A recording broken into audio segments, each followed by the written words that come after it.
ছবি দেখা যাচ্ছে? শুরু করতে আমরা ক্লাস। আজকে আমরা প্রথমেই আলোচনা করব হেপাটাইটিস নিয়ে। হেপাটাইটিস কি? হেপাটাইটিস আমরা জন্ডিস নামে যেটা চিনি, ঠিক আছে, সেটি মূলত হেপাটাইটিস। জন্ডিস কোনো রোগ না। আমাদের শরীরে যদি বিলিরুবিন নামক একটা সাবস্টেন্স আছে, কেমিক্যাল রাসায়নিক পদার্থ, এই বিলিরুবিন বেড়ে গেলেই হয়েছে জন্ডিস হয়। জন্ডিস একটা সিমটম বা লক্ষণ, কিন্তু আমরা জন্ডিসই রোগ বলি। জন্ডিস আসলে কোনো রোগ নাই। যদি লিভারে কোনো সমস্যা হয় তাইলে এই জন্ডিসটা আসে। আর এই লিভারের যদি কোনো ইনফেকশন হয় বা ইনফ্লামেশন হয়, একেই বলা হয় হেপাটাইটিস, ঠিক আছে। তাহলে জন্ডিস হইলে আমাদের ফার্স্ট থিংটাই থাকে লিভারে কোনো ইনফেকশন বা লিভার জনিত কোনো কারণ আছে। এক নাম্বার কারণই তো অবশ্যই লিভারে ইনফেকশন, হেপাটাইটিস। এ বাদে আরো কিছু হইতে পারে, যেমন ক্যান্সার ট্যান্সার, অনেক কিছু, বা অন্য কোনো ইনফেকশন, বা রক্তে একটা ইনফেকশন, অ্যানিমিয়া আছে, অ্যাপ্লাস্টিক অ্যানিমিয়া, এই কারণে জন্ডিসটা আসে। তাহলে জন্ডিসের সাথে রিলেটেড হইছে আমাদের হেপাটাইটিস। হেপাটাইটিস হইলে জন্ডিস আসবেই। আমাদের যে জন্ডিসটা কমন সব থেকে, এটা হচ্ছে হেপাটাইটিস এ আর হেপাটাইটিস ইর কারণে হয়, ঠিক আছে। আমি আস্তে আস্তে বললে সবটা ক্লিয়ার হয়ে যাবেন। ফার্স্টে আসেন হেপাটাইটিস কাকে বলে। হেপাটাইটিস কি জিনিস? লিভারে ইনফেকশন হওয়া কি আমরা সহজ বাংলায় বলি হেপাটাইটিস। এটাকে লেখা আছে ইনফ্লামেশন অফ দ্য লিভার। এটাই হচ্ছে হেপাটাইটিস। কি কি কারণে হতে পারে? Virus, toxin, alcohol, drug, autoimmune reaction, metabolic disorder, এইসব কারণে হতে পারে।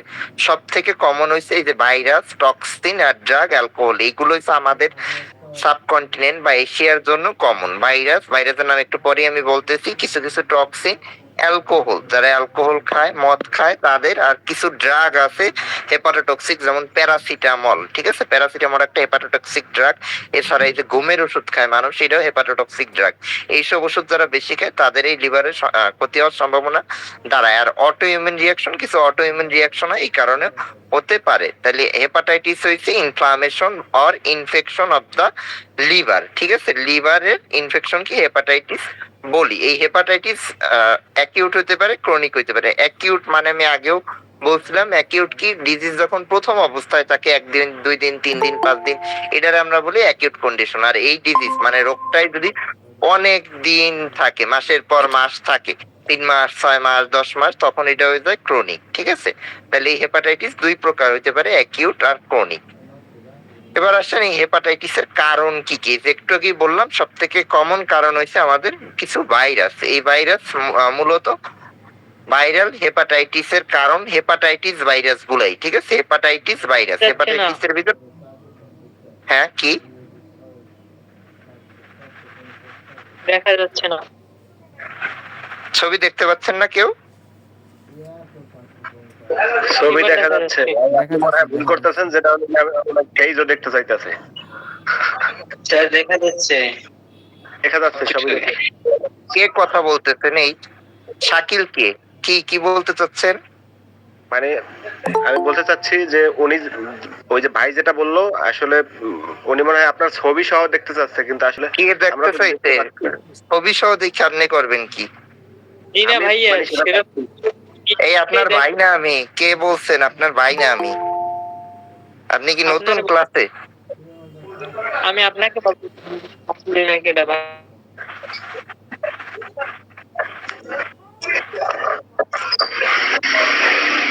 সাইলেন্ট রাখেন সবাই। আপনি ক্লাসের মাঝে কোনো কথা বলবেন না। শেষ করার পর কোশ্চেন থাকলে করবেন। আচ্ছা, ভাইরাল হেপাটাইটিসের কারণ কি কি আছে? কিছু ভাইরাসের নাম আছে আমাদের। মোস্ট কমন যেগুলো, সেগুলো হচ্ছে হেপাটাইটিস ভাইরাস। হেপাটাইটিস ভাইরাস হচ্ছে 5 প্রকার। Hepatitis A, B, C, D, E, এই 5টা হচ্ছে সব থেকে কমন আমাদের এই ভাইরাল হেপাটাইটিসের কারণ। এ বাদে আর কিছু কারণ আছে বলছিলাম। Alcoholic hepatitis, drug induce hepatitis. Alcoholic hepatitis মানে যারা মদ খায় তাদের। ড্রাগ ইনডিউস হেপাটাইটিসের ভিতর প্যারাসিটামল, আগে আমি বলছি যে প্যারাসিটামল, নাপা, যেগুলো এই নাপার কারণে সব থেকে বেশি হয়। এবারে ঘুমের ওষুধ, এই জায়গায় লেখা নাই, এটা ঘুমের ওষুধ, ডায়াজিপাম, লোরাজিপাম, ক্লোনাজিপাম, এগুলোর কারণে হতে পারে। আইসোনিয়াজাইডের কারণে হতে পারে। আইসোনিয়াজাইড মানে যে যক্ষার ওষুধ, যক্ষার যতগুলো ওষুধ আছে সবগুলাই লিভারের সমস্যা করে। তাহলে যক্ষার যে ওষুধগুলো, আইসোনিয়াজাইড, রিফাম্পিসিন, পাইরিজিনামাইড, এগুলো প্রত্যেকটাই হেপাটাইটিস করতে পারে। আর কিছু আছে অটোইমিউন হেপাটাইটিস, ঠিক আছে? অটোইমিউন হেপাটাইটিস এটা নিয়ে বিস্তারিত কিছু জানার দরকার নেই। আর মেটাবলিক কিছু ডিসঅর্ডার আছে, যেমন ফ্যাটি লিভার ডিজিজ, এটার নাম শুনছেন অনেকেই, ফ্যাটি লিভার ডিজিজ। এই ফ্যাটি লিভার ডিজিজেও আমাদের হেপাটাইটিস হইতে পারে। আর উপরে যে ভাইরাস গুলোর নাম বললাম, এই বাদেও আমাদের আরো কিছু ভাইরাস আছে যেগুলো লিভারে ক্ষতি করে। ইউলো ফেভার ভাইরাস আছে, ঠিক আছে? এগুলো লিভারে আমাদের ক্ষতি করে। তাহলে এগুলো হচ্ছে আমাদের হেপাটাইটিসের কারণ। হেপাটাইটিস বলতে মূলত আমরা জন্ডিসই বুঝি, ঠিক আছে? আগে আমি বলছি, তারা পরে জয়েন করছেন। জন্ডিস, জন্ডিসের কারণ এগুলো, সহজ বাংলা জন্ডিসের কারণও এগুলো। জন্ডিস হইলে আমাদের মাথায় এই চিন্তাগুলো রাখতে হবে যে কোন কারণে হয়েছে। জন্ডিস কোনো রোগ না।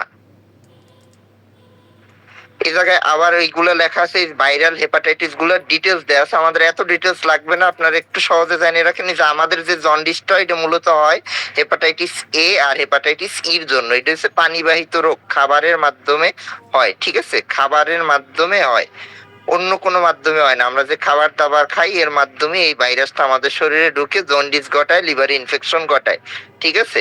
এটা হচ্ছে সব থেকে কমন, এ আর ই। এটা হচ্ছে ফিকো ওরাল রুট বলে আমরা, পানিবাহিত রোগ, খাবারের মাধ্যমে হবে। এই জায়গায় তাই লেখা। আবার এই যে hepatitis A faeco oral route, খাবারের মাধ্যমে ছড়ায়। এই যে অ্যাকিউট হেপাটাইটিস বা জন্ডিস আমাদের হয়, এর মোস্ট কমন কারণই হচ্ছে এই এ আর ই। আর হেপাটাইটিস বি ভাইরাস, এটা অনেক খারাপ ভাইরাস, শুনছেন আগেও হয়তো। হেপাটাইটিস বি আর হেপাটাইটিস সি, এই দুইটা সব থেকে খারাপ। এই দুইটার ভিতর সব থেকে খারাপ hepatitis C virus. Hepatitis B virus বা সি ভাইরাস হলে এর কোনো কিউর করা যায় না, মানে সুস্থ করা যায় না, এর অ্যাক্টিভ কোনো ওইভাবে ট্রিটমেন্ট নাই। হেপাটাইটিস বি বা সি হইলে এর আগে থেকে হয়েছে ভ্যাকসিন নেওয়া লাগে। আর বির ক্ষেত্রে আমাদের পরের ভ্যাকসিনও একটা আবিষ্কার হয়েছে, দেয়া যায়। এর ফলে যে পেশেন্ট সুস্থ হবে তা না, কিন্তু পেশেন্টের ডিসএবিলিটি মানে মৃত্যুর হারটা আমরা কমাইতে পারি। দেখা যায় যে যদি আমরা এই পরের ভ্যাকসিন গুলো দিই, দেখা যায় পেশেন্ট 20-25 বছর বেঁচে যাইতে পারে। আর সির ক্ষেত্রে এরকম কিছু নাই, কিন্তু সি হইলি যে পেশেন্ট মরে যাবে সাথে সাথে এমন নাই। ক্ষেত্রে পেশেন্ট বাঁচবে যতদিন আমরা সিমটোমেটিক ট্রিটমেন্ট দিয়ে রাখতে পারি। এর ক্ষেত্রে 10-15 বছর পেশেন্ট এমনিই বাঁচবে, ঠিক আছে? এই হেপাটাইটিস বি সি হইলে আলটিমেটলি লাস্টে ক্যান্সার ডেভেলপ করে আস্তে আস্তে। এটা একদিনের জিনিস না, এটা হচ্ছে টাইম লাগবে। হেপাটাইটিস বি আর সি দিয়ে আস্তে আস্তে ক্যান্সার ডেভেলপ করে, বাট এটার টাইম লাগে অনেক দিন। একদম যে ওইলি সাথে সাথে 2-3 দিনের ভিতর মারা যাবে বা 6 মাসের ভিতর মারা যাবে, এটা কখনো হয় না সাধারণত। আর যাদের অনেক আগে থেকে আছে, ধরা পড়ে না, এদের ক্ষেত্রে এরকম হতে পারে। তাহলে বি আর সি এই দুটো হচ্ছে সব থেকে খারাপ। আর এইগুলো কিভাবে ছড়ায়? এগুলো আর খাবারের মাধ্যমে ছড়ায় না। আগের গুলো বলছিলাম আমরা খাবারের মাধ্যমে ছড়ায়, এ আর ই। আর বি সি ডি এগুলো হচ্ছে ব্লাড বন্ড, ঠিক আছে? রক্তের মাধ্যমে ছড়াবে, রক্ত রিলেটেড। এই যে একই সিরিঞ্জের মাধ্যমে ছড়াতে পারে, তারপর মা থেকে শিশুতে ছড়াতে পারে, ঠিক আছে? নিডল কন্টামিনেশনের মাধ্যমে ছড়াইতে পারে, আনপ্রোটেক্টেড সেক্স এর মাধ্যমে ছড়াতে পারে। তাহলে এই বি সি আর ডি এই তিনটা হচ্ছে সেম টাইপের, আর এ আর ই হচ্ছে আর অন্য টাইপের, ঠিক আছে? তাহলে কমন হচ্ছে এ আর ই। তাহলে এই পাঁচটা হচ্ছে আমাদের মূলত জন্ডিসের মেইন কারণ, ঠিক আছে? এবার আসেন যে ক্লিনিক্যাল ফিচার বা লক্ষণ কি কি হতে পারে। লক্ষণের ভিতর আছে প্রথমেই জন্ডিসের শুরু হয় কি দিয়া?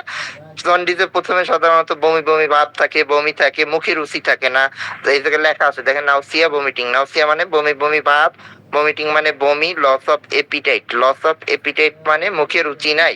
ফেটিক, ফেটিক মানে অবসাদ, পেশেন্ট অবসাদে ভোগে। আর ফিভার মানে জ্বর, অনেক সময় পেশেন্টের জ্বর আসে স্পেসিফিক্যালি। তারপর আসে আমাদের কি জন্ডিস আছে। জন্ডিস রোগ না, আগেও বলছি, জন্ডিস সিমটম মানে লক্ষণ একটা, এই ক্ষেত্রে জন্ডিস আসবে, ঠিক আছে? জন্ডিস আমরা কেমনে বুঝি? সাধারণত আমরা চোখ দেখে বুঝি, চোখের উপরিভাগ। চোখের উপরিভাগ, চোখের উপরিভাগ হচ্ছে আপার স্ক্লেরা, এটার নাম হচ্ছে আপার স্ক্লেরা। আমরা চোখের উপরিভাগ দেখি। পেশেন্টের চোখ দুই দুই আঙুল দিয়ে চোখের দুই সাইড, দুইটা চোখ একত্রে দেখতে হয়, উপরের দিকে টান দিতে হয়, পেশেন্টের বলতে হয় পায়ের দিকে তাকান। তাইলে এই যে চোখের সাদা অংশ যেটা থাকে উপরের, ওই জায়গাটা হলুদ দেখতে পাই আমরা, ঠিক আছে? জায়গাটার নাম হচ্ছে স্ক্লেরা, আবার স্ক্লেরা, এটাই আপনার হলুদ ভাব চলে আসে, তাইলে আমরা বুঝি জন্ডিস। এ বাদে আমরা হাতে দেখতে পারি জন্ডিস, বাম হাতে। ডান হাত দেখলে বোঝা যাবে না, ডান হাত দিয়ে বোঝা যায় না, বাম হাত দেখতে হবে পেশেন্টের। প্লাস ইউরিনের কালার হলুদ হয়ে যায়। পেশেন্ট সাধারণত ইউরিন দেখেই বোঝে যে তার জন্ডিস আসছে, পেশেন্ট অন্য কিছু দেখে বোঝে না। প্রস্রাবের কালার হলুদ হয়ে যায়, এটা দেখেই পেশেন্ট বুঝতে পারে যে তার জন্ডিস হয়েছে বা প্রস্রাবের কালার হলুদ, এই ধারণা করে। আর এছাড়া রাইট আপার অ্যাবডোমিনাল পেইন, এটার নাম হাইপোকন্ড্রিয়াক রিজন অনেকে বলে। পেটের উপরিভাগ, বাংলা হয়েছে পেটের উপরিভাগ, ডান সাইডের, ঠিক আছে? ডান দিকের পেটের উপরিভাগ। এই জায়গা হচ্ছে আমাদের এই লিভারের অবস্থান। লিভার থাকে হচ্ছে আমাদের ডান দিকের পেটের উপরিভাগে, এই জন্য ব্যথাটাও হবে কোথায়? রাইট আপার অ্যাবডোমিনাল পেইন বা রাইট হাইপোকন্ড্রিয়াক পেইন। আর এছাড়া সিভিয়ার কেসে যাদের অনেক দিন ধরে হয়ে গেছে, ক্রনিকের দিকে চলে যাচ্ছে, তাদের ক্ষেত্রে আরো কিছু ফিচার পাই, অ্যাসাইটিস পাই। অ্যাসাইটিস মানে কি? অ্যাসাইটিস মানে পেটের ভিতর পানি জমা হওয়ারই বলে অ্যাসাইটিস, ঠিক আছে? পেটে পানি জমা হওয়াকে বলে অ্যাসাইটিস। এই ক্ষেত্রে পেশেন্টের পেট ফুলে ওঠে, পেশেন্টের পেট ফুলে ওঠে প্লাস পানি থাকে ভিতরে, হাত দিলেই বোঝা যায় যে পানি। আমরা পেটে যদি টোক্কা দিই তাইলেই বুঝতে পারি, ঠিক আছে? অনেকের ক্ষেত্রে পেইনও হতে পারে। আর এছাড়া মেজর কেসে হেপাটিক এনকেফালোপ্যাথি হইতে পারে, কোয়াগুলোপ্যাথি হইতে পারে, বা আরেকটা হইতে পারে লিভার বা যকৃৎ বড় হয়ে যাইতে পারে। অনেকের স্প্লিন বা প্লিহাও বড় হয়ে যায়, ঠিক আছে? এইগুলো হচ্ছে টোটাল জন্ডিসের ফিচার।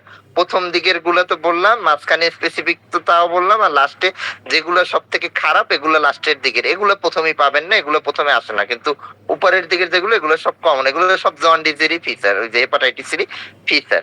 তারপর আসেন কমপ্লিকেশন। কমপ্লিকেশন মানে জটিলতা। যদি ট্রিটমেন্ট না করায় পেশেন্টে ঠিক মতো বা অ্যানালাইসিস না করায়, তাহলে কি কি হইতে পারে? তাহলে অ্যাকিউট লিভার ফেলিয়ার হইতে পারে, লিভার ফেল করে দিতে পারে। ক্রনিক হেপাটাইটিস হইতে পারে। ক্রনিক হেপাটাইটিস মানে কি? ওই যে বললাম, যদি 6 মাস 7 মাস 8 মাস এরকম হয়ে যায়, তাহলে এটারই আমরা বলি ক্রনিক হেপাটাইটিস। সিরোসিস হয়ে যেতে পারে। সিরোসিস মানে কি? লিভারের যে কোষগুলো এগুলো নষ্ট হয়ে একদম ফাইব্রোস্ট হয়ে যায়, ঠিক আছে? এটারে বলে সিরোসিস। আর লাস্ট স্টেজ ক্যান্সার হইতে পারে, হেপাটোসেলুলার ক্যান্সার আর লিভার ক্যান্সার। এবার আসেন ডায়াগনোসিস কিভাবে করব আমরা, ঠিক আছে? ডায়াগনোসিস বা টেস্ট কিভাবে করব? ফার্স্টে তো আমরা দেখে বুঝলাম জন্ডিস। জন্ডিস ডায়াগনোসিস করলেন মানে চোখ টোক হলুদ, জন্ডিস হয়েছে, এটা একটা লক্ষণ। এবার জন্ডিস কি কারণে হয়েছে আপনার বের করতে হবে। কি কারণে বের করার জন্য আগে জন্ডিসটা কি আপনি ঠিকঠাক ভাবে ডায়াগনোসিস করতে পারতেছেন কিনা খালি চোখে, এজন্য সবার আগে দেখতে হবে সিরাম বিলিরুবিন। এই যে লেখা আছে বিলিরুবিন, এই বিলিরুবিন আমরা সবার আগে দেখি। বিলিরুবিনের লেভেল যদি 3-এর বেশি হয়, 3-এর বেশি হয়, তাহলে আমরা জন্ডিস বলতে পারি। কিন্তু 3-এর কম হলে এটা জন্ডিস না, এটা নিয়ে অত টেনশনের কিছু নাই, ঠিক আছে? 3-এর বেশি হলে জন্ডিস। আর এ বাদে আমরা লিভার ফাংশন টেস্ট করাই। লিভার ফাংশন টেস্টের ভিতরে অনেকগুলো টেস্ট আছে, এএলটি, এএসটি, প্রথম বিন টাইম, এএলপি। এই টেস্ট গুলো করাই দেখি যেগুলোর ভ্যালু নরমাল কিনা, ঠিক আছে? নরমাল কিনা। তারপর আমরা স্পেসিফিক্যালি যদি এই ভাইরাল হেপাটাইটিস সাসপেক্ট করি, তাহলে আমরা ওই hepatitis B virus, C virus, A virus, E virus এর জন্য টেস্ট করাইতে পারি। সাধারণত হেপাটাইটিস এ ভাইরাসের জন্য আমরা টেস্ট ওইভাবে করাই না, কিন্তু পেশেন্ট করতে চাইলে করতে পারে। এই টেস্টের নাম এইচএবি। এইচএবি মানে কি? হেপাটাইটিস এ ভাইরাস, আইজিএম, ঠিক আছে? এটা হচ্ছে হেপাটাইটিস এ ভাইরাসের জন্য। বি ভাইরাসের টেস্ট এইচবিএস এজি, আমরা সবার আগে এইচবিএস এজি করি। সি ভাইরাসের জন্য এন্টি এইচসিবি। এবার এইচসিবি মানে হেপাটাইটিস সি ভাইরাসের অ্যান্টিবডি দেখি, এর জন্য নাম আগে দেওয়া হয়েছে অ্যান্টি। ডি ভাইরাসের জন্য same, anti H D B মানে হেপাটাইটিস ডি ভাইরাস, এই জায়গায় প্রত্যেকটা শর্ট ফর্ম লেখা। আর লাস্টে হয়েছে ই ভাইরাসের জন্য হেপাটাইটিস ই ভাইরাস, আইজিএম। সাধারণত জন্ডিসের সব থেকে কমন কারণ হয়েছে বলছি এ ভাইরাস আর ই ভাইরাস।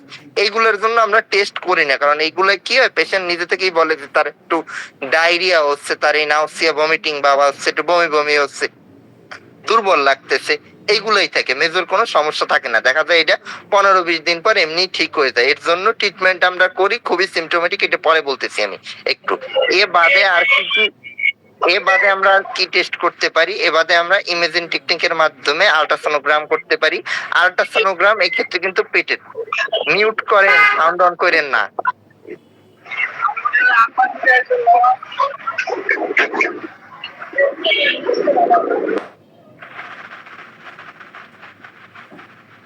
আল্ট্রাসোনোগ্রাম করতে পারি আমরা। আল্ট্রাসোনোগ্রাম আমরা লিভারের করবো, এই জায়গায় কিন্তু পেটের আল্ট্রাসোনোগ্রাম না, লিভার আল্ট্রাসোনোগ্রাম অফ লিভার। এই জায়গায় পেটের আল্ট্রাসোনোগ্রামের আমাদের ওইভাবে দরকার নেই। হ্যাঁ, পেটের আল্ট্রাসোনোগ্রাম দরকার আছে যদি অ্যাসাইটিস ডেভেলপ হয়, ঠিক আছে? ওই যে পেট যদি ফুলে ওঠে, সেই ক্ষেত্রে আমরা পেটের আল্ট্রাসোনোগ্রাম করি। আর এছাড়া লাস্ট স্টেজ ওই যে ক্রনিকের ক্ষেত্রে যদি ক্যান্সারের দিকে যায়, লিভার বায়োপসি করা লাগতে পারে। এবার আসেন ট্রিটমেন্টে। ট্রিটমেন্ট কিভাবে কি করবেন? ট্রিটমেন্টের ক্ষেত্রে আমাদের ওই যে বললাম, আমাদের সব থেকে কমন এআরই। এআরইর ক্ষেত্রে কি ট্রিটমেন্ট করবেন? এই ক্ষেত্রে আমরা জাস্ট সাপোর্টিভ ট্রিটমেন্ট দিই বা সিমটোমেটিক ট্রিটমেন্ট দিই। বললামই পেশেন্টের তেমন কোনো মেজর সমস্যা থাকে না, পেশেন্টের দুর্বলতা থাকে, প্লাস নাউসিয়া ভমিটিং থাকে, এই যে বমি বমি ভাবের কথা বললাম থাকে, মুখে রুচি থাকে না, এইসব থাকে। আর হচ্ছে প্রস্রাব হলুদ হয়ে যায়, ঠিক আছে? এর জন্য করণীয় কি? 1 নাম্বারে হচ্ছে বেড রেস্ট। পেশেন্টের যেহেতু দুর্বলতা থাকে, এই সময় পেশেন্টের কাজ টাজ থেকে আমরা দূরে থাকতে বলি, বেড রেস্টে রাখতে বলি মিনিমাম 7 দিন। জন্ডিস আপনারা জানেন হয়তো 7 থেকে 15 দিনের ভিতর ভালো হয়ে যায়, ঠিক আছে? তাহলে এই ক্ষেত্রে আমরা 7 দিন মিনিমাম বেড রেস্টে থাকতে বলি, প্লাস পর্যাপ্ত পরিমাণে পানি খাইতে বলি, ঠিক আছে? পর্যাপ্ত পরিমাণে পানি, কম খাইলে হবে না, একটু বেশি খাবে।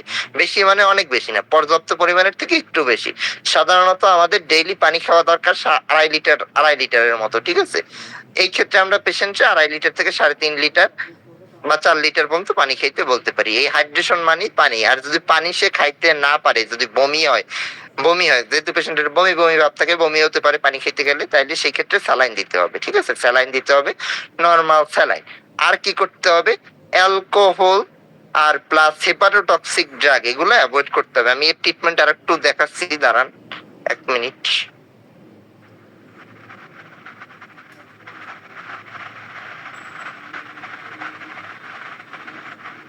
এই যে দেখেন, এই জায়গার ট্রিটমেন্ট একটু দেখেন। ট্রিটমেন্টের ক্ষেত্রে প্রথমেই আমরা খাবার দাবার নরমাল, এই জায়গায় খাবার নিয়ে আমাদের কোনো নেই। কমপ্লিট বেড রেস্ট, একটু আগে যেটা বললাম যে পুরোই বেড রেস্টে রাখতে হবে, প্লাস পানি পর্যাপ্ত পরিমাণে খাইতে হবে। যদি পানি না খাইতে পারে স্যালাইন দিতে হবে, সেই ক্ষেত্রে আমরা নরমাল স্যালাইন দিতে পারি, কোনো সমস্যা নেই। এই ক্ষেত্রে কিন্তু গ্লুকোজ স্যালাইন ট্যালাইন দেওয়ার দরকার নাই, নরমাল স্যালাইন এনএস শুধু, ঠিক আছে? এনএস, এ বাদে আর অন্য কিছু দেওয়ার দরকার নাই, ঠিক আছে? এরপর আমরা কি করতে পারি? অনেক পেশেন্টদের ক্ষেত্রে আমরা ল্যাকটোলুজ দিই। ল্যাকটোলুজ দিই কেন? ল্যাকটোলুজ দেবো যদি কনস্টিপেশন ডেভেলপ করে, কোষ্ঠকাঠিন্য ডেভেলপ করে। জন্ডিসের রোগীর যদি পায়খানা না হয়, সেই ক্ষেত্রে আমরা ল্যাকটোলুজ দিই। কিন্তু পায়খানা বা ডায়রিয়া হলে কিন্তু এই ল্যাকটোলুজ দেয়া যাবে না, ঠিক আছে? পায়খানা বা ডায়রিয়া হলে ল্যাকটোলুজ দেয়া যাবে না। গ্যাস্ট্রিকের ওষুধের ওইভাবে দরকার নাই, লাগলে খাবে, না লাগলে খাওয়ার কোনো দরকার নাই। এবার আসেন পেটে ব্যথা থাকে, ওই যে বলছিলাম রাইট আপার অ্যাবডোমিনাল পেইন, পেটের উপরিভাগে ব্যথা ডান দিকে, এর জন্য আমরা টাইমোনিয়াম মানে অ্যালজিন জাতীয় দিতে পারি। একদিনে সর্বোচ্চ 3টা দেওয়া যাবে যদি ব্যথা থাকে, ব্যথা না থাকলে দেওয়ার দরকার নেই। আর এটা কয়দিন খাবে এরকম বলে না, যতক্ষণ ব্যথা থাকবে ততক্ষণ খাবে, ব্যথা চলে গেলে এটা বাদ। এবার পেশেন্টের যদি জ্বর থাকে, জ্বর থাকলে কি করবেন? জন্ডিস, যদি সিভিয়ার জন্ডিস হয়, একদম চোখ হলুদ, আপনি দেখেই বুঝতে পারতেছেন পেশেন্টের জন্ডিস, সেই সব পেশেন্টদের ক্ষেত্রে জ্বর থাকলে জ্বর কমানোর জন্য কখনোই প্যারাসিটামল ইউজ করবেন না, নাপা ইউজ করা যাবে না যদি সিভিয়ার জন্ডিস থাকে। সেই ক্ষেত্রে জ্বর কমাইতে হবে ডাইক্লোফেনাক দিয়ে। জ্বরের ওষুধ আমাদের দুইটা, একটা হচ্ছে নাপা, একটা ডাইক্লোফেনাক। ডাইক্লোফেনাকটা আপনারা ব্যথার ওষুধ হিসেবে চিনেন, কিন্তু ডাইক্লোফেনাক জ্বরও কমায়। যদি জন্ডিস সিভিয়ার থাকে তাহলে সেই ক্ষেত্রে নাপা দেওয়া যাবে না, কারণ নাপা হেপাটোটক্সিক ড্রাগ, মানে এটা লিভারের ক্ষতি করে। এজন্য আমরা এই ক্ষেত্রে নাপা দিই না। এই ক্ষেত্রে আমরা দিব কি, ব্যথার ওষুধ দিয়ে কমাইতে চাই, মানে ডাইক্লোফেনাক জাতীয় ওষুধ দিয়ে আমরা জ্বর কমাতে চাই, এই জন্য আমরা ডাইক্লোফেনাক। ডাইক্লোফেনাক ক্ষতি করে কিডনির, এই জায়গায় লিভারে কোনো ক্ষতি করে না, এই জন্যই আমরা এই জায়গায় ডাইক্লোফেনাক ইউজ করলাম। আর যদি অল্প জন্ডিস থাকে, বেশি না, সেই ক্ষেত্রে নাপা ইউজ করতে পারেন, কিন্তু না করাই ভালো, নাপাটা জন্ডিস বাড়ায় আরো, ঠিক আছে? জ্বর থাকলে এই জন্য আমরা এই ডাইক্লোফেনাক দিয়ে জ্বর কমাবো। এটা কিন্তু ব্যথার জন্য ইউজ করি নাই, জ্বরের জন্য ইউজ করছি, ঠিক আছে? জ্বরের জন্য ইউজ করছি। আর ভমিটিং থাকলে, পেশেন্ট যদি বমি করে, তাহলে বমির জন্য আমরা একটু ওষুধ অ্যাড করবো। এই ক্ষেত্রে আমরা ইমিস্ট্যাট জাতীয় ওষুধ দিতে পারি, ইমিস্ট্যাট, ঠিক আছে? ইমিস্ট্যাট, প্যালক্সি, এই জাতীয় ওষুধ আমরা দিয়ে থাকি। আর এই জন্ডিসের রোগীরে কখনোই ঘুমের ওষুধ দেয়া যাবে না, ঘুমের ওষুধ একদম বাদ, টোটালি বাদ। যদি পেশেন্ট না ঘুমায়, ঘুমের ওষুধ দিয়ে ঘুমানো যাবে না, ঠিক আছে? এই ঘুমের ওষুধ দিলে পেশেন্টের আরো ক্ষতি হবে, ঠিক আছে? ক্ষতি হবে। ঘুমের ওষুধ প্লাস এই প্যারাসিটামল, এই সব জাতীয় ওষুধ আমরা অ্যাভয়েড করি। আর কিছু কিছু ক্ষেত্রে, লিভারের ক্ষেত্রে যদি চুলকানির ফিচার আসে, মানে কোলেস্ট্যাটিক জন্ডিস বলি আমরা এটারে, সেই ক্ষেত্রে আমরা আর্সোকাল অ্যাড করে দিই, আর্সোডিঅক্সিকোলিক অ্যাসিড। এই ক্ষেত্রে কি হবে? পেশেন্টের তো এইসব ফিচার থাকবেই, প্লাস পেশেন্টের সমস্ত শরীরে চুলকানি সৃষ্টি হয়, ঠিক আছে? সেই ক্ষেত্রে আমরা জন্ডিসের রোগীদের যদি টোটাল বডি চুলকায়, তাদের ক্ষেত্রে আমরা আর্সোকালটা অ্যাড করে দিই। আর্সোকাল ডেইলি একটা বা দুইটা, যদি 600 দিই তাহলে একটা দিলেও হয়, 300 দিলে দুইটা দিই আমরা, ঠিক আছে? এই হইছে আমাদের হেপাটাইটিস বা জন্ডিসের ট্রিটমেন্ট। জন্ডিসে এই যে ডাবের পানি বেশি বেশি খাওয়াতে হবে এমন কোনো কথা নাই, ডাবের পানি দিতে পারেন, বাট বেশি দেওয়া যাবে না। বেশি দিলে কিন্তু পেশেন্টের আবার ক্ষতি হবে, কারণ ডাবের পানিতে পটাশিয়াম থাকে, পটাশিয়াম যদি বেশি হয়, পটাশিয়াম বাইরে কার্ডিয়াক অ্যারেস্ট হয়ে যেতে পারে। এই জন্য ডাবের পানি বেশি খাওয়ানো যাবে না। খাওয়াইতে চাইলে অল্প স্বল্প খাওয়াতে পারেন, তাতে সমস্যা নাই। মেইনলি হচ্ছে পানি বেশি খাওয়াতে হবে, পানি না খাওয়াইতে পারলে স্যালাইন দিতে হবে, দুর্বলতা যাতে পেশেন্টের না থাকে। এই হচ্ছে জন্ডিসের ট্রিটমেন্ট। এ বাদে আর কোনো ট্রিটমেন্টের দরকার নাই। জন্ডিস 7 থেকে 15 দিনের ভিতর ভালো হয়ে যাবে যদি এ আর ই দিয়া হয়, ঠিক আছে? আর এবার যদি এ আর ই দিয়ে না হয়, অন্য কোনো কিছু দিয়ে হয়, সেই ক্ষেত্রে পেশেন্টের হয়েছে জন্ডিস এত সহজে ভালো হবে না, মানে বি সি ডি দিয়ে হলে ভালো হবে না, কারণ এগুলো তো আগেই বলছি চিকিৎসা ওইভাবে নাই, আমরা সিমটোমেটিক ট্রিটমেন্ট দিই, ওইভাবে কোনো চিকিৎসা এগুলা নাই যে হইলে আমরা এই ওষুধটা দিলেই পেশেন্ট ভালো হয়ে যাবে। হ্যাঁ, বির ক্ষেত্রে আমরা হেপাটাইটিস বি ইমিউনোগ্লোবিউলিন নামে পাওয়া যায়, এটা আমরা দেই, দিলে একটু ডিসেবিলিটি কমে, বাট এর ফলে যে একদম সুস্থ হয়ে যাবে পেশেন্ট তা না। আর সির ক্ষেত্রে কোনো ট্রিটমেন্টই নাই, এই ক্ষেত্রে পেশেন্টের আমাদের ওইভাবে কিছু করার নাই, আমরা জাস্ট সিমটোমেটিক কিছু ট্রিটমেন্ট দিই, ওইভাবে কোনো ভ্যাকসিন ট্যাকসিন কিচ্ছু নাই সির ক্ষেত্রে। ঠিক আছে, এই হচ্ছে টোটাল জন্ডিস রিলেটেড সবকিছু। এবার জন্ডিস নিয়ে আপনাদের কোশ্চেন থাকলে কোশ্চেন করতে পারেন, কোশ্চেন না থাকলে আমি পরের টপিকস এরপর যাব, যদি কোশ্চেন থাকে তাইলে বলেন।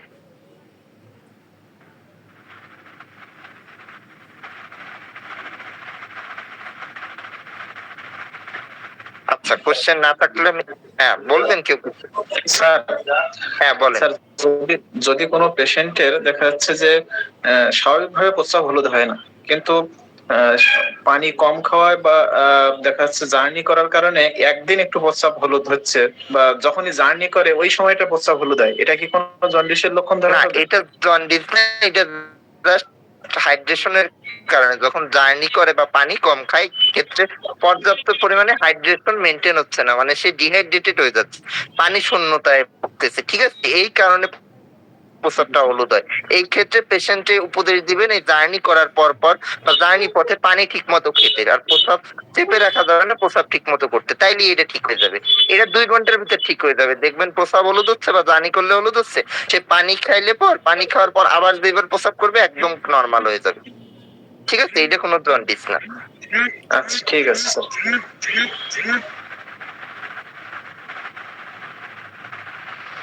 পরের টপিকসে আসেন, আমাদের রিকেটশিয়াল ফিভার। রিকেটশিয়াল ফিভার এই জ্বরের নামটা একটু আনকমন, অনেকে হয়তো শুনেন নাই। রিকেটশিয়া এক ধরনের ব্যাকটেরিয়া, ঠিক আছে, কিন্তু এটা আবার অন্য ধরনের ব্যাকটেরিয়া।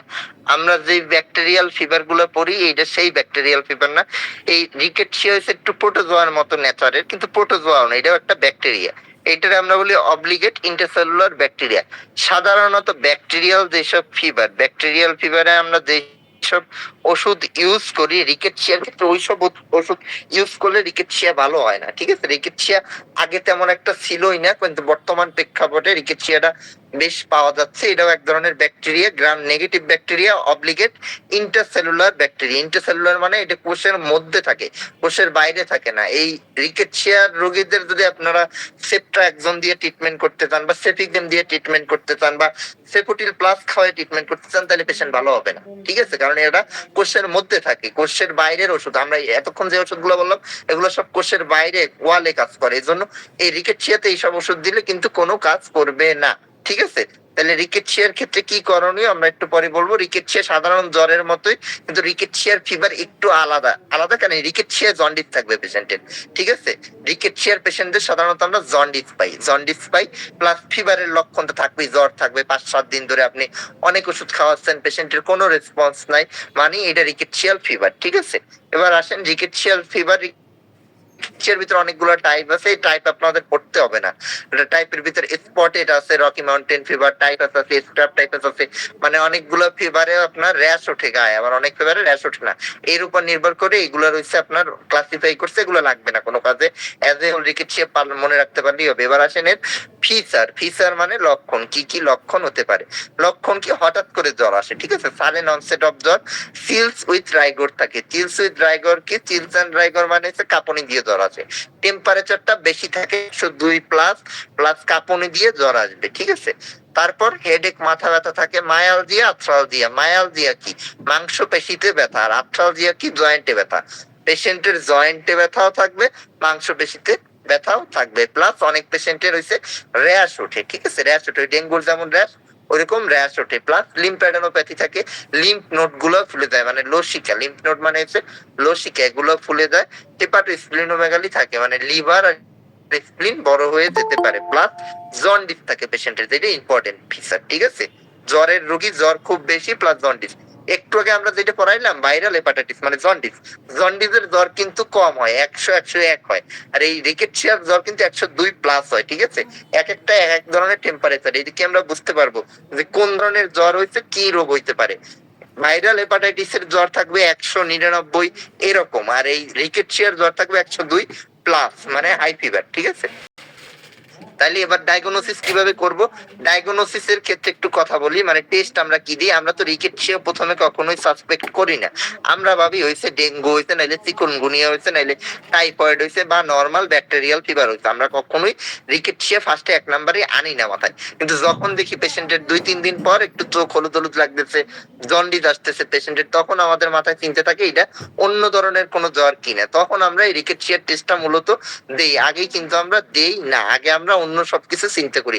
রিকেটশিয়া জ্বরের কখনো এক নাম্বার কারণ না, অনেক পরে আসে, ঠিক আছে। এজন্য হচ্ছে কি, আমরা আগে তো এই ওয়েল ফেলিক্স টেস্টটা করা হয়তো আলাদা, এখন আমরা আলাদা করি না, আমরা এখন একসাথে ট্রিপল অ্যান্টিজেন টেস্ট করি। টাইফয়েডে হইলে একটা টেস্ট দেয়, দেখবেন ট্রিপল অ্যান্টিজেন বলা হয়। ওই ট্রিপল অ্যান্টিজেনের ভিতরে রিকেটশিয়াটাও থাকে, ঠিক আছে। টাইফয়েড, রিকেটশিয়া, লেপ্টোস্পাইরোসিস তিনটার জন্য একত্রে ট্রিপল অ্যান্টিজেন আমরা করাই ফেলি একবারে। যদি রিকেটশিয়া হয় ওই এক টেস্টেই ধরা পড়ে যাবে, আলাদা আবার টেস্ট করার দরকার নাই। এই জন্য আমরা ট্রিপল অ্যান্টিজেন বর্তমানে বেশি করাই। আমরা আলাদা যে ভিডাল টেস্ট ছিল টাইফয়েড, ওইটাও করাই না। আর এই যে লাস্টের দিকে ওয়েল ফেলিক্স টেস্ট করাবো, তাও করাই না। আমরা ডাইরেক্ট ট্রিপল অ্যান্টিজেন করাই ফেলি, যেটাই হোক ধরা পড়ে যাবে একবারে, কোনো টেনশন নাই। যদি জ্বর 3 দিন প্লাস হয়ে যায়, তাই আমরা ট্রিপল অ্যান্টিজেন করাই। টাইফয়েডের জন্য একবারে ওই টেস্ট দিয়ে আমরা রিকেটশিয়া ডায়াগনোসিস করাইতে পারবো। আর এছাড়াও যদি আরো ভালো মতো ডায়াগনোসিস করতে চান, পিসিআর করা যায়, এলাইজে করা যায়, ঠিক আছে। কিন্তু এগুলো আমরা করাই না, এলাইজাও করি না, পিসিআরও করি না। এলাইজে দেখা যায় অনেক সময় করা হয়, যদিও ট্রিপল অ্যান্টিজেনে নেগেটিভ আসে। কারণ কি, ট্রিপল অ্যান্টিজেন 100% স্পেসিফিক না, মানে যে একদম করাইলেই পজিটিভ আসবে এটাই সত্য তা মানি না আমরা। দেখা যায় অনেক সময় নেগেটিভ আসে, কিন্তু তার সত্যি সত্যি থাকে টাইফয়েড থাকে অথবা রিকেটশিয়া থাকে। এই জন্য তাদের ক্ষেত্রে আবার অনেক সময় এলাইজে করানো লাগতে পারে। তাহলে টেস্ট করবেন কি কি? ফার্স্টে সিবিসি করা হয়, প্লাস এই ক্লিনিক্যাল যে সব সিনারি আমরা ওইটা দেখি, প্লাস ট্রিপল অ্যান্টিজেন করি, আর একটা এলাইজা করতে পারি। আর পিসিআর অনেক দামি টেস্ট, এই টেস্ট আমরা করি না, পিসিআর এর দাম অনেক বেশি, 5-6 হাজার টাকা, ঠিক আছে। এজন্য পিসিআর আমরা ওইভাবে করি না। এবার আসেন মেইন জিনিস, ট্রিটমেন্ট। আগেই বলছি ট্রিটমেন্ট এই ক্ষেত্রে কিন্তু একটু আলাদা। ট্রিটমেন্ট আলাদা কেন? কি ট্রিটমেন্ট দেই আমরা? সাধারণত আমরা ব্যাকটেরিয়াল যে সব জ্বর টর হয় বা টাইফয়েড হয়, আমরা দেই কি, ওই যে সেফোটিল প্লাস এজিথ্রোমাইসিন দেই কিছু ক্ষেত্রে আমরা, ঠিক আছে। সেপ্ট্রাক্সন দিয়ে ইনজেকশন দিতে গেলে। কিন্তু রিকেটশিয়া এইসব দিলে কোনো কাজ হবে না। রিকেটশিয়া মেইন ট্রিটমেন্ট টেট্রাসাইক্লিন, ঠিক আছে। টেট্রাসাইক্লিন গ্রুপ আপনার দিতে হবে, অর টেট্রাসাইক্লিন দিবেন বা ডক্সিসাইক্লিন দিবেন, যে কোনো একটা, ঠিক আছে। একদম কম দামি ওষুধ, ডক্সিসাইক্লিন কিন্তু অনেক কম দামি ওষুধ, কিন্তু এটা রিকেটশিয়ার জন্য এইটাই এসে লাগবে, অন্য কিছুতে হবে না। যদি টেট্রাসাইক্লিন দিতে হয়, এর ডোজটা হবে ডেইলি 4 বেলা, আর ডক্সিসাইক্লিন দিলে ডেইলি 2 বেলা অথবা 1 বেলা, ঠিক আছে। 2 বেলা বা 1 বেলা। আমি এর ট্রিটমেন্টটা দেখাচ্ছি আপনাদের, সুন্দর করে দেওয়া আছে। এই দেখেন রিকেটশিয়াল ফিভারের ট্রিটমেন্ট, প্রথমেই দেওয়া আছে কি, টেট্রাসাইক্লিন। টেট্রাসাইক্লিন যদি দেন 4 বেলা দিতে হবে, 4 বেলা 7 দিনের জন্য। আর এর অল্টারনেটিভ হচ্ছে আমাদের ডক্সিসাইক্লিন। ডক্সিসাইক্লিন দিলে 2 বেলা দিলেই হবে, ঠিক আছে। আমরা ডক্সিসাইক্লিনই ইউজ করি, কারণ এত বেলা ওষুধ খাইতে চায় না পেশেন্ট। প্লাস ডক্সিসাইক্লিন ওষুধটা ভালো টেট্রাসাইক্লিনের তুলনায়, ডক্সিক্যাপ নামে পাওয়া যায়, ঠিক আছে। সেইটা দিব। প্লাস কি করতে পারি, প্লাস হচ্ছে জ্বর থাকে যেহেতু, জ্বরের জন্য আমরা প্যারাসিটামল দিব। আর অনেকে আবার এই টেট্রাসাইক্লিন ডক্সিসাইক্লিন খেতে পারে না, কারণ এই দুইটাই প্রচুর সাইড ইফেক্ট। এর সাইড ইফেক্টের জন্য এদের ক্ষেত্রে আমরা এজিথ্রোমাইসিন ইউজ করি, বাট এজিথ্রোমাইসিনের ইফেক্ট অত ভালো হয় না এগুলোর মতো, ঠিক আছে। কিন্তু যদি সাইড ইফেক্ট প্রডিউস করে এগুলো, তাহলে তো আর ইউজ করা যাবে না, সেই ক্ষেত্রে এজিথ্রোমাইসিন দেওয়া লাগবে। কি সাইড ইফেক্ট প্রডিউস করতে পারে?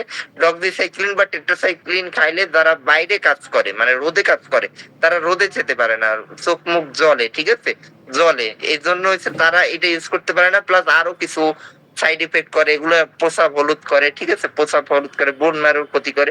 এই জন্য অনেকটা দেওয়া যায় না, তাদের ক্ষেত্রে অল্টারনেটিভ হিসেবে আমরা এজিথ্রোমাইসিন দিই। কিন্তু মেইন ট্রিটমেন্ট ওই ডক্সিসাইক্লিন। আর গ্যাসের ওষুধ লাগলে খাবে, না লাগলে দেওয়ার দরকার নেই। এটাকে যে স্পেসিফিকলি দেয়াই লাগবে এমন কোনো কথা নাই। প্লাস পেটে ব্যথা থাকে অনেক পেশেন্টের, পেটে ব্যথা থাকলে একটু অ্যালজিন খাবে, ঠিক আছে। আর কিছুর এই জায়গায় দরকার নেই। যে গা ব্যথার কথা বলছিলাম, বোনসের ব্যথার কথা বলছিলাম, মানে জয়েন্টে, এর জন্য ব্যথার ওষুধ খাবে না, ঠিক আছে। ব্যথার ওষুধ দেওয়ার কোনো দরকার এই জায়গায় নাই। এই ব্যথার ওষুধ দেওয়ার দরকার নেই, এটা না পায় এমনি সারবে। প্লাস এই যখন অর্গানিজমটা, ব্যাকটেরিয়াটা মরে যাবে, অ্যান্টিবায়োটিক দিয়ে আপনি তো মারতেছেন, তখন এমনি ব্যথা কমে যাবে। এই জন্য আলাদা কোনো ওষুধের দরকার নাই। জাস্ট এই কয়টা ওষুধ, এই জায়গায় মেইন ট্রিটমেন্ট ডক্সিসাইক্লিন, এটুকু মনে রাখলেই হবে, ঠিক আছে। রিকেটশিয়ার ক্ষেত্রে রিকেটশিয়ার আর কিছু তেমন লাগবে না। রিকেটশিয়ার পর আর একটু বলি, প্যানক্রিয়াটাইটিস নিয়ে একটু কথা বলি। প্যানক্রিয়াটাইটিস,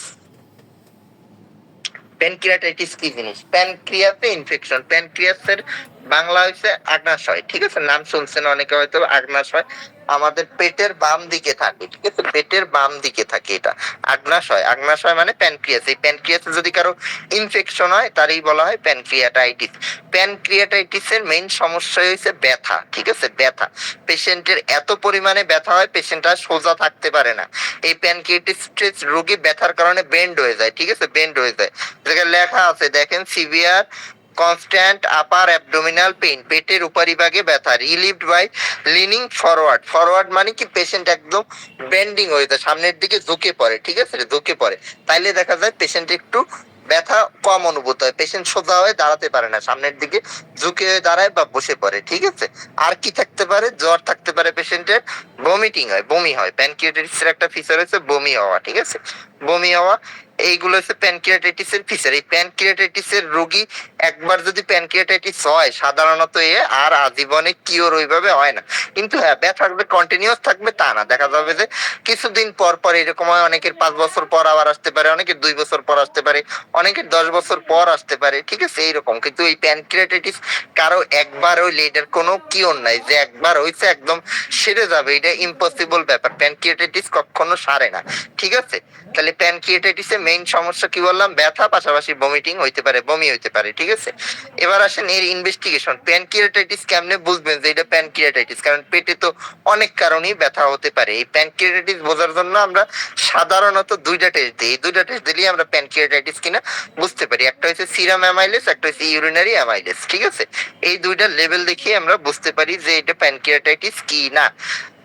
যদি প্যানক্রিয়াটাইটিস হয় তাহলে এসে বেড়ে যায়, এটা রিপোর্টই লেখা থাকে, মুখস্থ করার কোনো দরকার নাই, ঠিক আছে? দরকার নাই। সিরাম অ্যামাইলেস আর ইউরিনারি অ্যামাইলেস, এই দুইটা। আর অনেক সময় পেটে ব্যথা, পেটের পাশাপাশি তো একদম বুকের সাইডেও ব্যথা, এই জন্য আমরা একটা ইসিজি করি, কারণ যদি হার্টের সমস্যা টমস্যা হয় এই জন্য। কিন্তু এই দুইটা, এইটা মেইনলি হচ্ছে আসবে না, নেগেটিভে আসবে, কোনো পজিটিভ আসবে না। মেইনলি আসবে আপনার অ্যামাইলেস, ইউরিনারি অ্যামাইলেস আর সিরাম অ্যামাইলেস বেশি আসবে। আর তারপরও যদি আরো কিছু করতে চান, আল্ট্রাসোনোগ্রাম একটা করা হয়, আল্ট্রাসোনোগ্রাম দিয়ে আমরা একদম স্পেসিফিক দেখতে পাই যে প্যানক্রিয়াসে ইনফেকশন হয়েছে, ঠিক আছে? আর সিবিসি এসব এগুলো কমন টেস্ট, এগুলো নিয়েই নেই। এবার আসেন ট্রিটমেন্ট। প্যানক্রিয়াটাইটিসের ট্রিটমেন্ট কি? প্যানক্রিয়াটাইটিসের যারা প্রথম অবস্থায় ডায়াগনোসিস হয়, মানে প্রথমবার অ্যাকিউটের ক্ষেত্রে, প্রথমবার যদি অ্যাডাল্ট হয়, 18 বছরের বেশি হয়, সেই ক্ষেত্রে এনপিও রাখতে। এনপিও মানে কি? মুখে খাবার দেওয়া যাবে না, ঠিক আছে? মুখে খাবার দেওয়া যাবে না, মুখে আমরা পানিও দেব না, একদম এনপিও তে রাখবো। আমরা স্যালাইন চালু করি, ঠিক আছে? স্যালাইন চালু করে দেব। পাশাপাশি অনেক পেশেন্টের ব্যথার কারণে শ্বাসকষ্ট শুরু হয়ে যায়, সেই ক্ষেত্রে অক্সিজেন দিবেন, একদম স্লো দিলেই হবে, বেশি দেওয়ার দরকার নেই। জায়গায় হাই ফ্লো লেখা আছে, হাই ফ্লো লাগবে না, ঠিক আছে? জায়গায় লো ফ্লো দিলেই হবে, কারণ এটা আসলে শ্বাসকষ্ট নেই, এটা ব্যথার কারণে, পেশেন্টের কষ্টের কারণে শ্বাসকষ্ট হচ্ছে, এটা আসলে লাঙের কোনো কারণ নাই, এই জন্য, ঠিক আছে? এরপর আমরা হচ্ছে অ্যান্টিবায়োটিক শুরু করি। যেটা অ্যাকিউট ইনফেকশন, অবশ্যই অ্যান্টিবায়োটিক শুরু করতে হবে। অ্যান্টিবায়োটিক শুরু করে দেবো। অ্যান্টিবায়োটিকের ক্ষেত্রে আমরা সেফিউরোক্সিম দিতে পারি বা সেফট্রাক্সোন দিতে পারি। আর যদি ইনফেকশনের মাত্রা অনেক বেশি হয়, ইনফেকশনের মাত্রা অনেক বেশি বুঝবেন হচ্ছে এই অ্যামাইলেস, সিরাম অ্যামাইলেস, ইউরিনারি অ্যামাইলেসের লেভেলের উপর, ঠিক আছে? সেই ক্ষেত্রে আমরা আরো ভালো মানের অ্যান্টিবায়োটিক যেগুলো আছে, অ্যামোক্সিসিলিন দিতে পারি, লাস্টে মেরোপেনম পর্যন্ত আছে, তাও দেওয়া যায়। যদি খারাপ অবস্থা খুবই হয় তাহলে তাও দিতে পারি। এগুলো আমরা শুরু করে দিই। তারপর আমরা গ্যাসের ইনজেকশন দিই, এগুলো সব কিন্তু ইনজেকশন, এগুলো কোনো নেই। গ্যাসের ইনজেকশন দিয়ে দিই, প্লাস পেশেন্টের ব্যথা কমাইতে হবে, যেটা সব থেকে ইম্পর্টেন্ট জিনিস। ব্যথা কমাবেন কিভাবে? এই প্যানক্রিয়াটাইটিসের ব্যথা এই টিটোরোলাক কমাতে পারে না, ঠিক আছে? এগুলো কমাতে পারে না। প্যানক্রিয়াটাইটিসের ব্যথা এত মারাত্মক, এই ব্যথা কমানোর জন্য আমাদের প্যাথিডিন দিতে হয়। প্যাথিডিন আমরা ডাইরেক্ট হইছে ইন্ট্রামাসকুলার দিয়ে দিই, আইএম দিয়ে দিই, ঠিক আছে? একটা অ্যাম্পুলের 4 ভাগের 3 ভাগ দিই, সাধারণত পুরো অ্যাম্পুল দেই না। ওয়েট কম হলে পুরো অ্যাম্পুল দিলে পেশেন্টের ক্ষতি হইতে পারে, ঠিক আছে? এজন্য আমরা 4 ভাগের 3 ভাগ দিই সাধারণত। এটা আইবিও দেওয়া যায়, বাট আইবি দিবেন না, আইবি দিলে আবার ডাইলুট করতে হয়, ঠিক আছে? আইবি দেওয়ার নিয়ম আলাদা।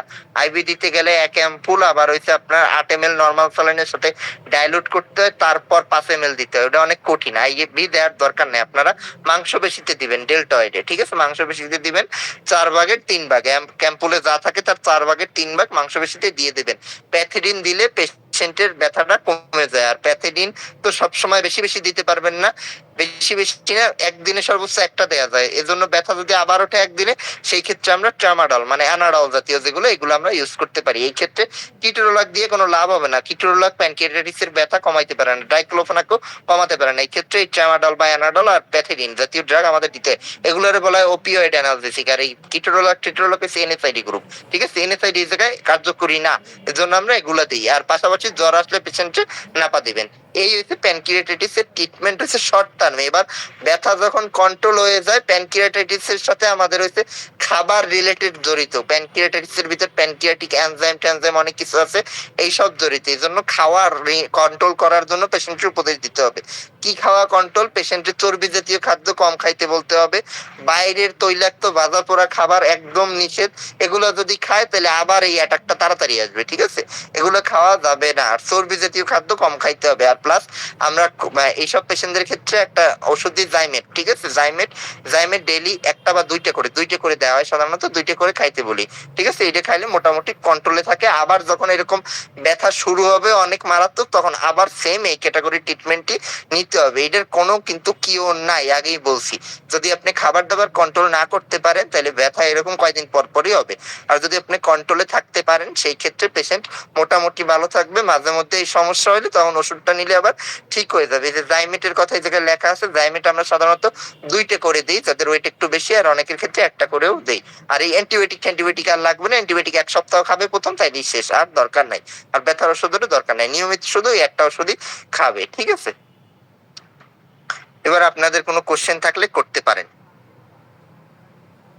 আজকে টোটাল 3টা টপিকস পড়ানো হয়েছে আপনাদের। প্যানক্রিয়াটাইটিস পড়ানো হয়েছে, রিকেটশিয়াল ফিভার পড়ানো হয়েছে, আর সবথেকে ইম্পর্টেন্ট যেটা হেপাটাইটিস বা জন্ডিস পড়ানো হয়েছে।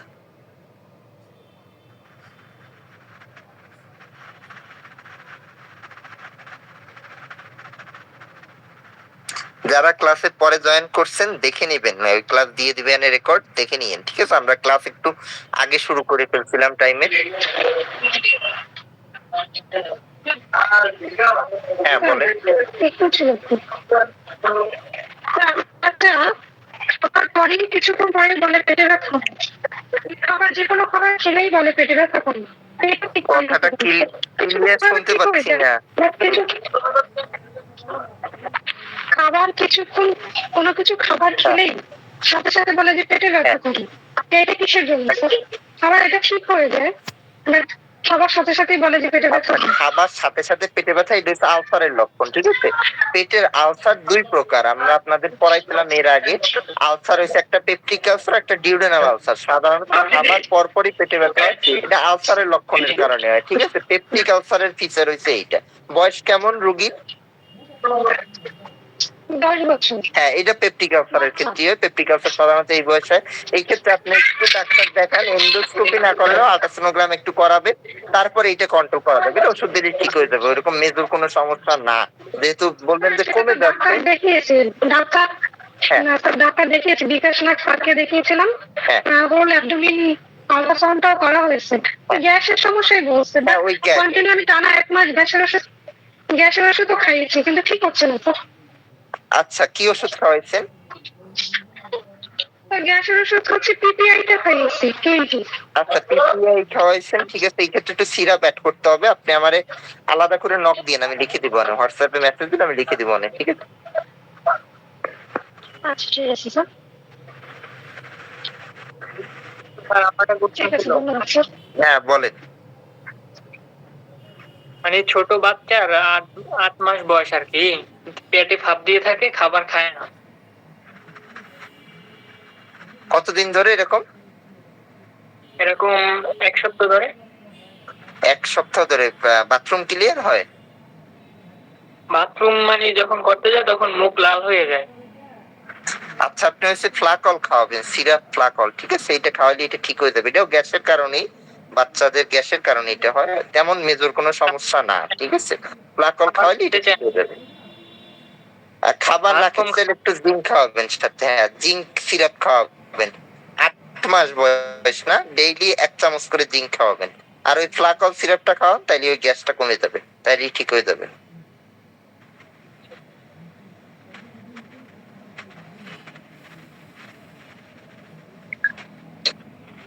আর কারো কোনো কোশ্চেন আছে?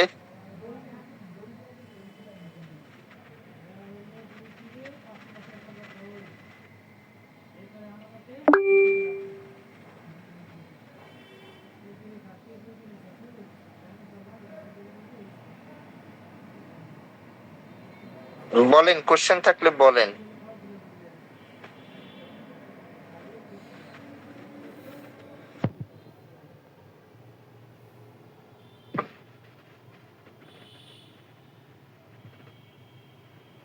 আচ্ছা, শেষ করতেছি যদি কোশ্চেন না থাকে কোনো।